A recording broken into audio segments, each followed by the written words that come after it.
அன்றாட தேவ வார்த்தையில் பகுதி 4 அக்கினியை குறித்து பார்ப்போம். அக்கினி வல்லமைக்கு அடையாளமாக இருக்கிறது.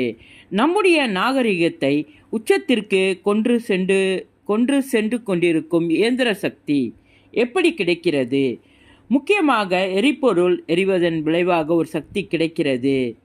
சூப்பர்சானிக் ஜெட் விமானம், லாரி, ரயில் ஆகிய வாகனங்கள் எரிபொருள் எரிந்து உண்டாகும் சக்தியில் இயங்கி நமக்கு பலன் அளிக்கிறது.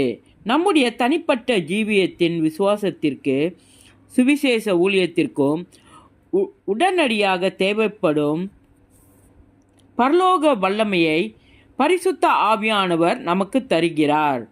பரிசுத்த ஆவியாகிய அக்கினி மூலம் தெய்வீக வல்லமையை நாம் பெற்று கொள்ளாமல் சுவிசேஷ ஊழியத்தை துவக்க முயற்சிப்பது அசட்டுத்தனமான வேலையாகும்.